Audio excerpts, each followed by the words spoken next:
Bonjour à tous et bienvenue dans ce nouveau tuto dans lequel je vais vous présenter comment faire votre propre barre de menu, donc, comme ceci. Donc nous allons nous rendre dans l'onglet développeur Visual Basic. Donc il faut intégrer un module. Dans ce module, nous aurons plusieurs macros. Une macro qui va nous permettre de créer la barre de menu.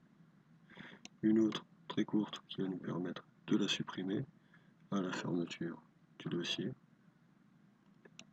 Bien évidemment, les macros qui, elles, sont complètement indépendantes, qui visent à être liées au bouton de la barre de menu. Donc, nous commençons par créer notre barre de menu. Donc, dim bar as command bar, c'est la variable de la barre de commande. Voilà. Set bar égale command bar.add ma barre mso par top true. Alors, command bar.add signifie plus ni moins que créer une nouvelle barre de menu. Cette barre s'appellera barre et elle a plusieurs variables. En fait, la variable qui s'appelle barre correspondra à la nouvelle barre de menu qui elle s'appelle ma barre. Sa position c'est MSO par top, c'est-à-dire en haut de la feuille, et true c'est en fait la variable temporaire, temporary, qui est true en fait. Ensuite, barre.visible égale true, c'est ce qui va permettre qu'elle soit directement intégrée dans le bordeaux à l'ouverture du fichier.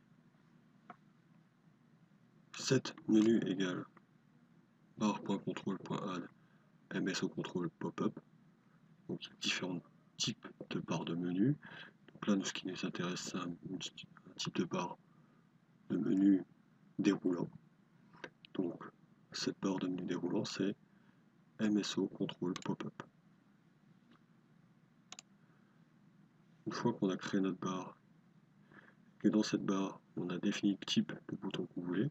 Donc là, ce sera un bouton de menu déroulant. On lui donne un nom. Donc menu, cette variable ici. With menu, donc point caption. Donc le nom est égal à menu, nom de la barre. Une fois qu'on lui a donné un nom à cette barre, on va, donc ici menu.control add, donc add à chaque fois c'est nouveau, MSO control button. Donc là on intègre un bouton dans la barre de menu, et ce bouton on lui donne différentes options. Donc on lui donne un style déjà, donc le style c'est MSO button caption, un simple bouton. On pourrait faire un bouton avec un icône, et ainsi de suite. Là c'est un simple bouton. Le nom ce sera choix 1, on pourrait mettre n'importe quoi. One action, donc c'est quelle action va être déclenchée au clic sur ce bouton. Donc là ce sera la macro 1. Et ensuite, on reproduit cette action autant de fois qu'on veut de boutons. Donc là je l'ai fait 2 fois pour faire 2 boutons. Ici, on a la commande. Voilà, ici. Commande barre, ma barre, donc ma barre c'est le nom de la barre. On a défini ici. Point delete. Donc ça supprime la barre. Et ici les macros. Donc les macros, j'ai mis des message box, tout simple.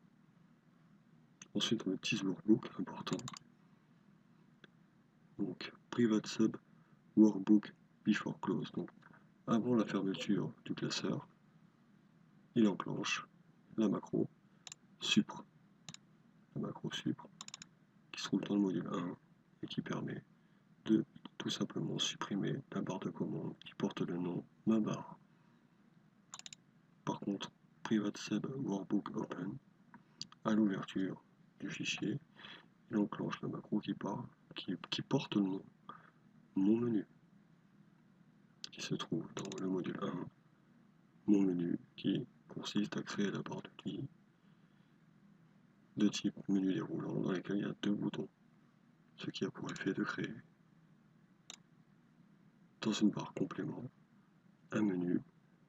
Quand je clique, on a bien un déroulant. Choix 1, on a un message box par test. Choix 2, par test suite. Vous pourrez associer n'importe quel type de macro à ces boutons. Voilà, ce tuto est maintenant terminé. Je vous remercie de l'avoir suivi et je vous dis à bientôt.